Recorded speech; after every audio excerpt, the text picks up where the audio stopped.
edition of the Mindset Game podcast, and I'm your host, James Roberts. Before we get started with this week's show, first off, let me take this opportunity to welcome back your regular listeners. And if this is your first time listening to the show, I hope you enjoy this episode and decide to subscribe to the show. And on today's show, I've got Dr. Kevin Chapman. Kevin was an accomplished two-sport athlete at Central College, where he was an all-conference performer in both football and track and field.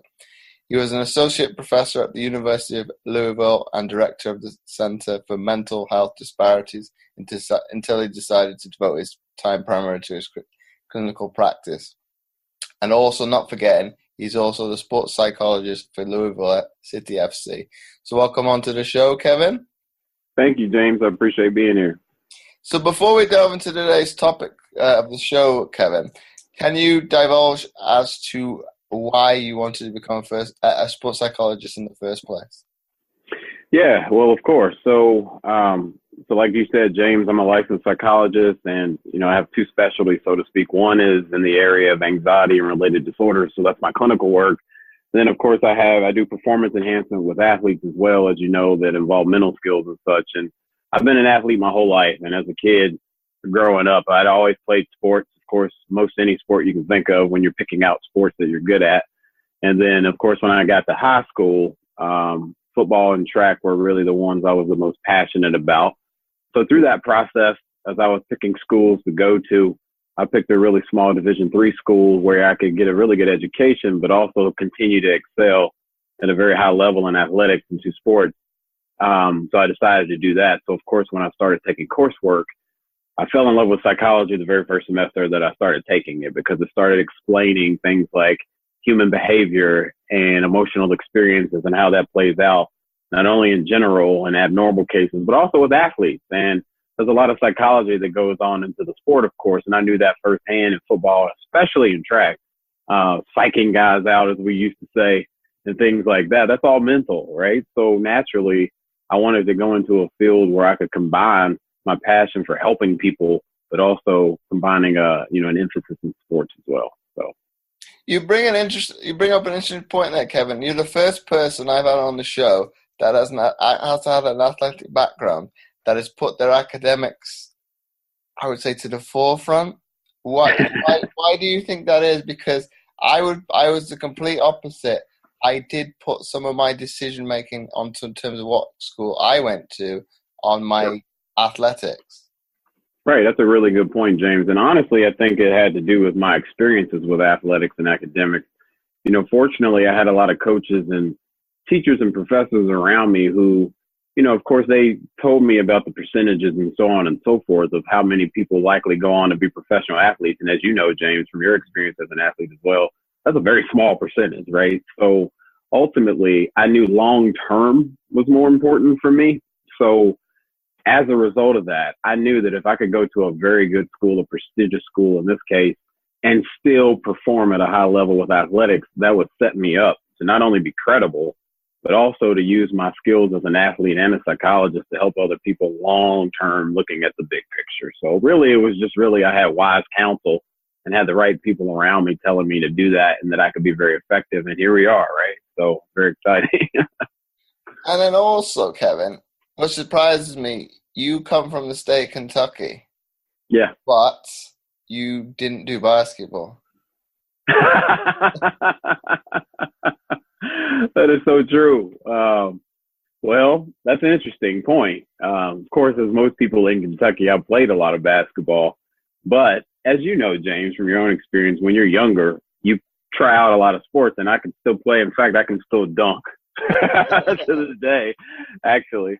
I still can. But ultimately, I was just better at football. I really was, and I was always fast. So naturally, I gravitated toward a sport that I played mostly in an organization and such. And that really led me to play more football, but you're right about that. In fact, I love basketball and I love watching basketball. How can you not living in Kentucky, right? And then let me ask you this difficult question. Before you went into, say, your tertiary education, Mm-hmm. Which university did you support growing up? Was it the University of Kentucky or was it Louisville? Definitely the University of Louisville. There's a lot of reasons why, but I was born and raised first and foremost in Louisville, Kentucky. And being a product of my environment, everybody around me, my family included, were all U of L fans. So naturally, but you know the implications of that with a lot of things in life, they taught me, right, to be a U of L fan. And here we are with it still being a U of L fan. So I certainly help a lot of people who go to a lot of universities in Kentucky, including UK. But ultimately, I definitely grew up a U of L fan. Well, a lot of what people won't know from my background is actually my father's side of the family is from Kentucky as well. So, Get out! so it's I don't sound like it, but that's where my family is from. And my cousins, one went to, I think Wow, I didn't know that. some of the family have gone to Kentucky and some have gone to Louisville. Mm-hmm. So it's very Right. much split. Okay, Right. I think family-wise, we're more University of Kentucky because Mm-hmm. my family's from Paris, Kentucky. So it's not, Right. it's a bit smaller, but it's closer to Lexington than it is, obviously, Louisville. So that's probably There's a lot of UK fans in Paris, Kentucky. I've been in Paris, of course, and being in Kentucky, and yeah, I definitely know that area. So that's my connection to the state. So I will support Louisville, obviously when they're not in-state rivals, but yeah, they're getting on, and obviously, wow, they're kind of the I understand. football program in Kentucky is, you could say maybe on the rise, but Yep. I don't think. Yep. I think, well, it's a difficult one, and obviously, you know, from a sports perspective, being an athlete, a Right. rivalry game kind of throws a different entity to It does. sport thing. So they say, well, ranking is important, but it kind of goes out the window when those games come about. Absolutely true. I agree with you 100%. But from a sports psychologist perspective now, why does that kind of happen, that kind of mentality? You can kind of throw out the records completely. Well, I think that, as you know, James, as athletes, records don't matter as much as because you tend to get more out of athletes when there's a rivalry game, something that you're passionate about. You know, ultimately, you start training harder, even if it's subconscious. You're going to be training harder for that particular team, right? You're going to be thinking more, which you know, and I know you know as well. I'm not that big on outcome. I'm all about process. But ultimately, guys are thinking about outcome in those situations. They want to win that game. They know there's a lot riding on it. They know there's a lot of perception that takes place in rivalry games.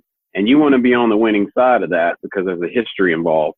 So you tend to get a lot more juice from people when there's a rivalry game. You play harder, you train harder, your tactics are stronger, right? You're much more meticulous about how you approach the game in these rivalry games. And that's a mental skill, obviously, right? It's that you're not thinking about the previous matchup and losing to about 20 points, so to speak, to the last team you played, because essentially all that's erased when you're in a rivalry game because there's so much emotion tied to it. And do you think, from a media perspective, there's more hype around the basketball game than the football, or is that irrelevant? I think so. If you mean here, absolutely. In Kentucky, certainly way more hype around the basketball game than football. And that's because of historical reasons, because both of the programs historically, the University of Louisville and the University of Kentucky, have been very good.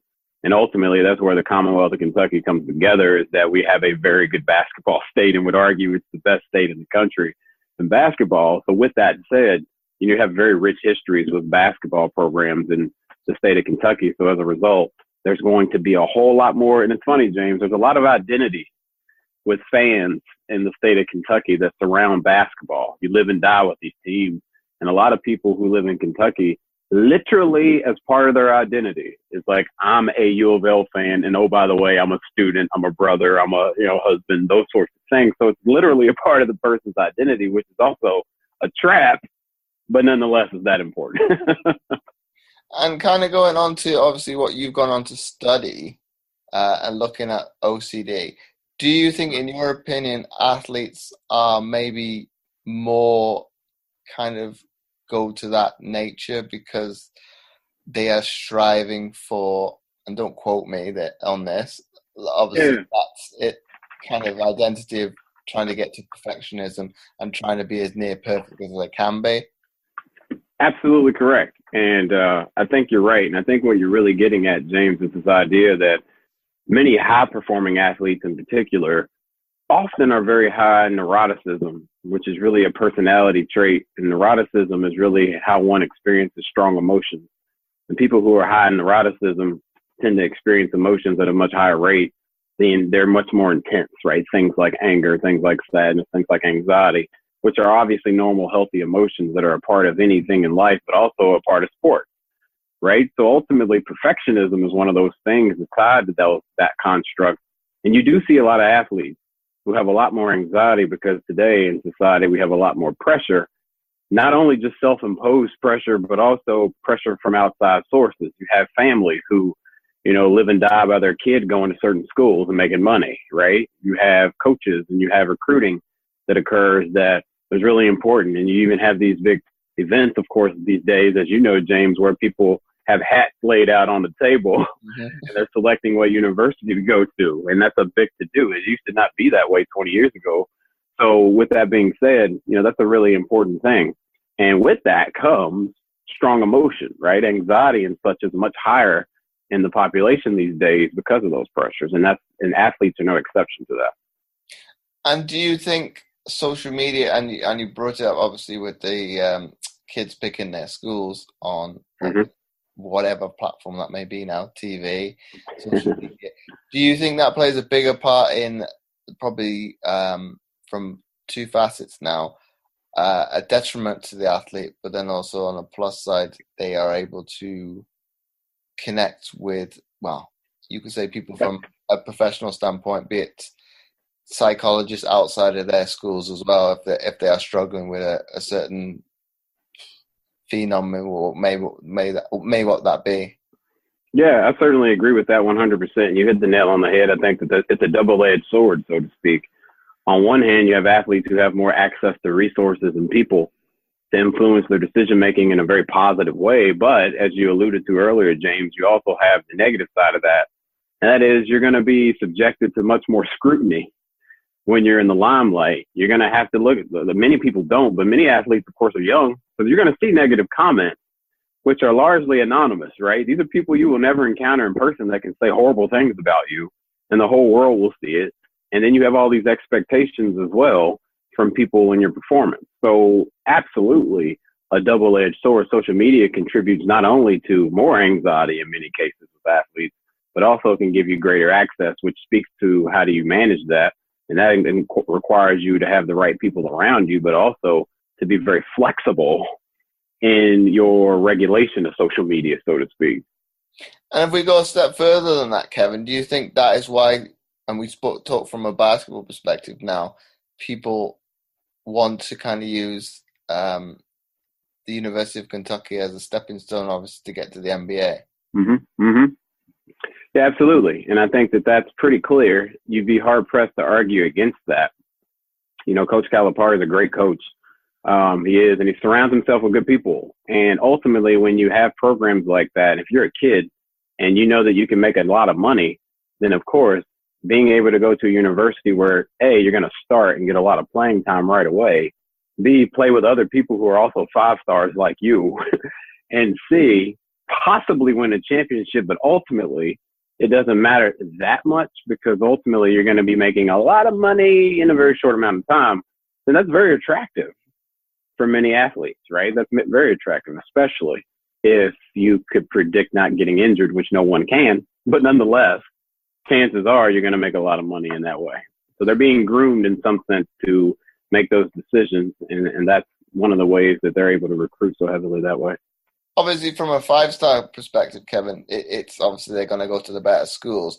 But do you think it's a negative way of college athletics being run because some athletes who are maybe lower down the pecking order, say, I don't know, 3-star recruits, think they're all, because they're getting told by, relatives, close family members, they're better than they are, they perceive themselves to be in those same positions? Do you think that would be a negative reflection of why that kind of one and done has come about? I think so. I think that that's part of it. And you obviously see, James, that there's a lot of people that take issue with that rule for a lot of reasons, right? Not only from a financial perspective, but also from a what are we really teaching kids in college perspective. You think about how college sports historically have been. A lot of people are college fans because it's, ultimately it's much more of an innocent stage, and people are still growing and learning from coaches and really developing their process, not only their physical abilities to prepare for the next level, but also learning how to be young men and women as they're continuing on in their sport and in life.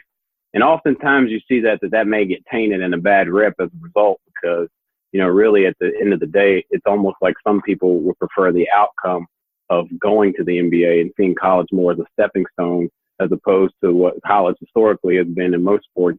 And that is a teaching ground and an opportunity to get better in life.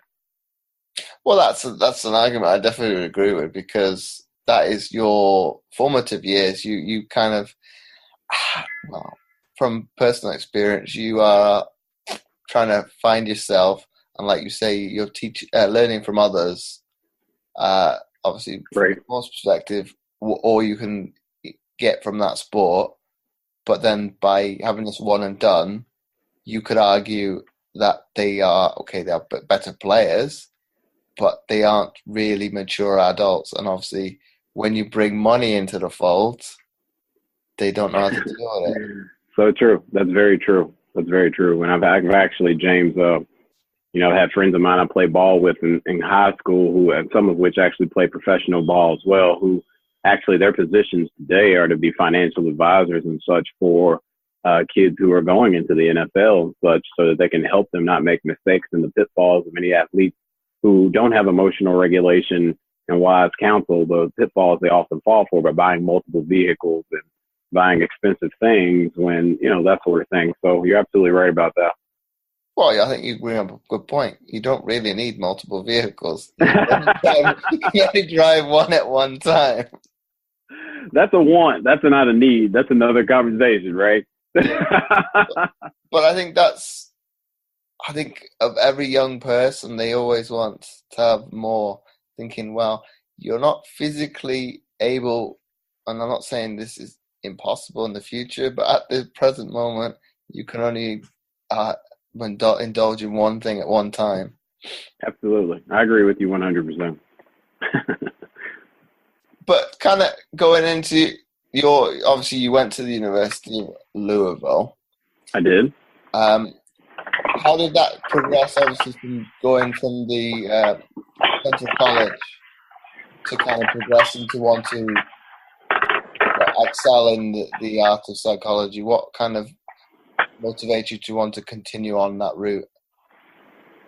Well, I think mainly, James, because psychology is one of those disciplines where, as you know, it's one of the most popular majors in the world, not just the U.S., but in the world. More people major in psychology than just about any other major, give or take communications and other majors. But you can do very little with it unless you go beyond just an undergraduate degree in psychology. So ultimately, I was, quote unquote, getting my feet wet when I was going through schooling, right? Because I received my bachelor's, of course, in psychology at Center College. And then from there, I knew in order to do anything practical with it, that I knew I needed to go beyond that. And of course, a doctorate in psychology was one of those things where the higher you go, the more you can do. Mm-hmm. So I earned a master's in clinical psychology after my time at Center. And then from there, I decided, as you said, to earn my PhD in clinical psych at the University of Louisville, which from there I was able to be more flexible and to have more influence and to train people, to do the sort of things you and I are talking about, but also to publish in the area and to help people at a much broader level. And that's essentially what motivated me to do that, is because I didn't want to be restricted or pigeonholed into just doing certain things. I wanted to do as much as I could to help people. And then I think kind of when you were the associate dean, it's probably you've kind of got to be a fan, but then also you're able to help the athletes at the center of everything. So you can get to realize a dream, probably. Yeah, that's very true, and that was a good balance, because ultimately, I did the research and the training to treat clinical problems on one hand in the center, but also, I was one of the performance psychologists at the University of Louisville in the athletic department, so I got to see firsthand the impact of mental skills and the impact that those skills had on the athletes at U of L. A ton of sports teams. In fact, if people ask me what teams did you work with, it's really interesting. I always say, well, the better question is which teams did I not work with? Because I worked with most of the teams, of course, and many of the individual athletes. And that was, like you said, James, of course, that increases your fandom too, because then you start to see the impact that you teaching young people how to have mental skills, how that plays out on the field, win or lose. And that's really what it was really about, is helping you become the best of your potential and focus more on your process as opposed to your outcome. But then during your time, which were the better teams at actually being able to implement those skills that you were giving them? Which of the teams were, okay, I'd say women's softball was a big one. I'd say field hockey was a big one. I definitely worked with basketball as well, men and women basketball. I spent a lot of time with, I worked a lot with swimming, men and women swimming and dive. Did a lot of work with them. Women and men's soccer. I used to do the men's soccer camp to more than anything, but in terms, they have a very psychologically minded coach there, though, actually. And I had to go on record and saying Ken Lola, the head men's soccer coach at the University of Louisville, is one of the most psychologically minded coaches I've ever encountered in my entire life. He's phenomenal. So, I really just reinforced his philosophy more than anything. But I'd say women's soccer and field hockey in particular, like they were really instrumental, James, because they were one of those programs that would infuse your work into the culture of the team. And that's powerful. I know you know this, but that's powerful because not a lot of coaches are that way. Well, then I think, like you say, if you bring in a culture, the coach can kind of sit back and the players will dictate, well, this is how we want things to be. If you step out of line, the players will deal with it. Yep, absolutely. So I think that's probably one of the more powerful things within, be it individual or team sports. If you have that culture, be it winning, a certain work ethic that you're used to, if it falls short, even by a few percent, somebody's going to get on your case and say, well, this is what we expect. You shouldn't be dropping below that. Okay. Obviously, as you know, in athletics, if you're playing a weaker team, that is going to happen only naturally. I think it's one of those phenoms it shouldn't do, because you can control yourself. Okay, you can't control your opposition, but that entity should be able to say the same, but it doesn't at times. So true. Yep, I agree with you. Yep, because accountability is essentially what we're talking about, right? Is that you're able to hold each other accountable, and it really takes the weight off a lot of coaches when they infuse it into their culture, because you have someone reinforcing concepts that they may or may not be teaching, but ultimately, that accountability is essential, and then teammates hold each other accountable, and they don't need the coach to do that, and that's powerful. And then more recently, you've now gone over to work with Louisville City FC. How did that kind of come about? Because obviously you primarily were more of American sports as an athlete. How did that kind of come about from a professional standpoint? Well, as you know, James, as an athlete, I've just about like any sport, I've always liked to watch soccer. In fact, as a kid, I played some soccer too, as I was finding my way. And with that said, again, another coach that's very psychologically minded, Louisville City's head coach, James O'Connor, he is phenomenally psychologically minded in that way. In fact, he will tell you and go on record to say that sports psychology influenced a lot of his playing career. So naturally, he was already a guy who was bought into the concept. So ultimately, he started thinking about being with the guys on the team and on the pitch and such. And, he said to his chaplain, I think it'd be helpful and useful if we could find someone that could talk to the boys and just kind of help them with their mental skills and such. So they essentially went on a mission to find who they could that would make sense to help out with the team and just help enhance the mental skills of the guys on the team. And fortunately, they found me, and we met, we had coffee, because you have to have coffee when you have these sort of meetings. And it all worked out. I'm a huge sports fan. It's a Louisville City team. I'm all about the city of Louisville, always have been. And, they've already had a really good team. And if I wanted to be a part of something special to help them be even better than they already were. So, of course, I naturally agreed to that. And ironically, James, I'm not sure if you're aware, but they're playing in the championship game Monday night of the USL United Soccer League, and that's awesome, right? The last 2 seasons they made it to the Eastern Conference Finals.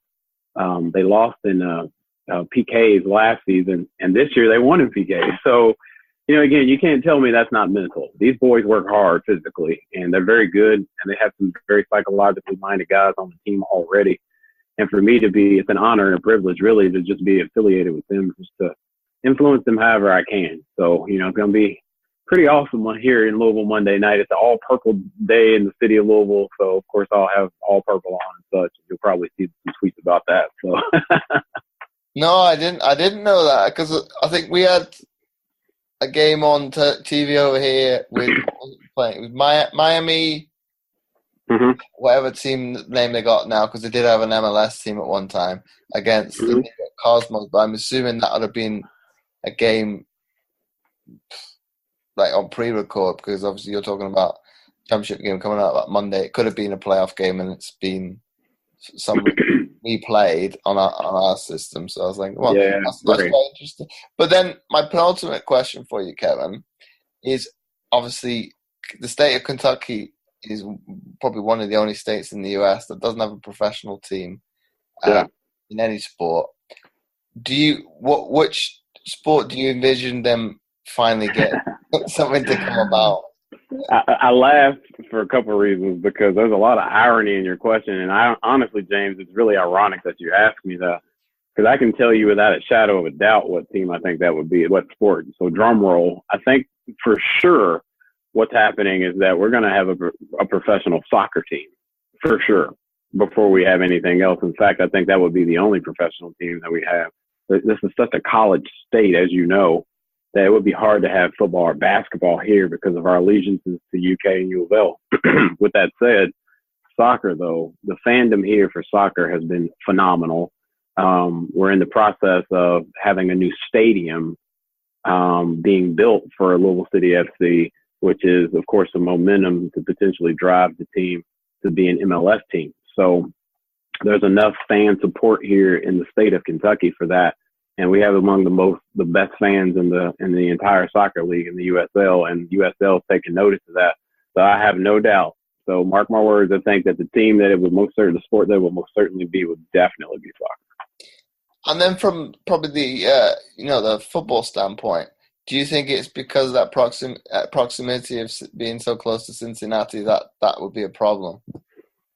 I think that's part of it, I think, because you can make the same argument to some degree to Indianapolis as well. That's about 2 hours from here. And then you have Cincy, that's a little less than an hour and a half from here. So you tend to have a lot of fans in Kentucky who usually pull for Cincinnati or the Colts. Of course, I'm a Maverick. I grew up a Redskins fan. I'm a Skins fan, right? Big win against Seattle recently. So with that being said, I'm definitely a Skins fan. But I think a lot of it, honestly, James, has to do with, like you said earlier on the beginning of the podcast, how much fandom is associated with identity as it relates to college basketball.